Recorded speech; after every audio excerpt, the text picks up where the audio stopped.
The stars have walked the red carpets, partied at exclusive events, and now the 2016 Cannes Film Festival has come to a close. Veteran director Ken Loach won the coveted Palme d'Or, taking home the top prize this year for a second time. In what jury members said was the longest deliberation process in the 69 years of the festival's history, the British director was among winners from countries around the globe, including the Philippines, France and Iran. It's called the Oscars of world cinema, home to one of the most famous red carpets in the entertainment business, and now the 68th Festival de Cannes has come to a close and the winners have been announced. The festival's top prize, the Palme d'Or, went to 79-year-old director Ken Loach for his film I, Daniel Butler. Do you know what because you can't just calm down and listen to people when they talk. Right, you all again, have to do this. Do you know what? I've listened to you. You've created a scene. The film about poverty in modern-day England is Loach's 13th feature to compete at Cannes and the second to win the Palme d'Or. The veteran previously won with his 2006 film, The Hand That Shakes the Barley. On accepting his award, the director, who has been a social campaigner for most of his career, spoke passionately about poverty in England. I hope they were touched by it. I hope they felt like we did, that the bureaucracy, the state bureaucracies now are cruel and they humiliate people and they come from the program of austerity that is being forced on people now. And it's killing us, it's killing millions. Well, it's putting millions into great hardship, and the millions above them who are really struggling with the tiny elite of the very rich. And we have to end it. We have to find another way. The Grand Prix Award, which is the second most prestigious prize of the festival, went to Canadian director Xavier Dolan. This despite the fact that his film, It's Only the End of the World, was booed when screened to journalists during the festival. Best Director was awarded jointly to Romanian Christian Monjou for Baccalaureate and Frenchman Olivier Assayas for his film Personal Shopper, starring Kristen Stewart.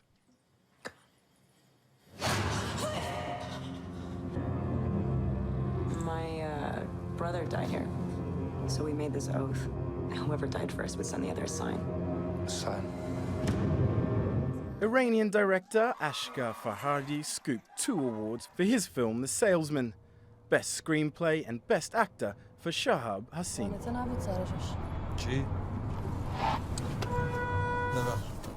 The Cannes jury deliberations are famously unpredictable, taking place behind closed doors with little explanation for the process. This year, the jury prize went to director Andrea Arnold for her film American Honey, starring Shia LaBeouf. Previously, Arnold has won the same award for Red Road and Fish Tank. On her third win, Andrea holds the record for the most jury prizes. Now the carpets have been rolled up, the parties have ended, and the stars have gone home. Producers, directors, and actors will be hoping the Oscars of world cinema will deliver Oscar-worthy box office figures. That's right, the coveted Palme d'Or is now in the hands of its rightful owner, and the much talked about Cannes Film Festival is over.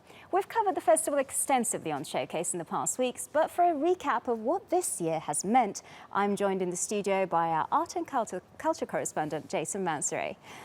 Jason, tell us about the factors behind this festival's lasting success and international reach. Yeah, it's a good question. I think one of the things you have to look at, first of all, is when it first started in the late 1940s, you saw it had a very European focus. That, of course, evolved by the 1970s, sort of more American films were coming in, and now you see winners from as far as Mali, Timbuktu, China, and the list goes on. The other thing it's also been able to do really well, Uzlam, is evolve. And by evolution, I mean, this is an art house indie film, very small budgets, very low profile films, and what it's done is it's introduced some commercial films, and that's why, this year you've got Jodie Foster there with her film Money Monster, which stars George Clooney and Julia Roberts, and of course last year you had films like George Miller's Mad Max Fury Road as well. Very, very star-studded this year, definitely.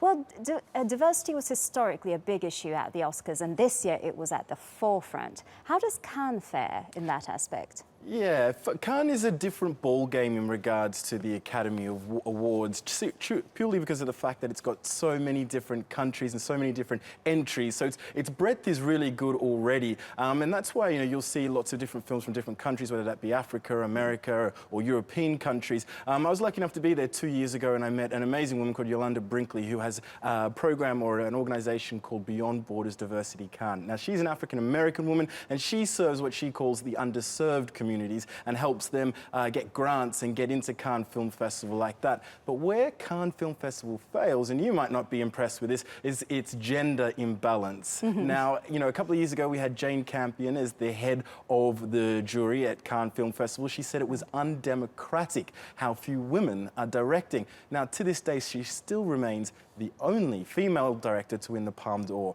But in saying that, this year on the jury, we do have, 4 out of the sort of 9 total on the jury are actually women.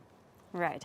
I feel like that's also to do with which movies get green flag to be made to begin with, both with diversity and female directors and stuff. So maybe that's something that has to be looked into.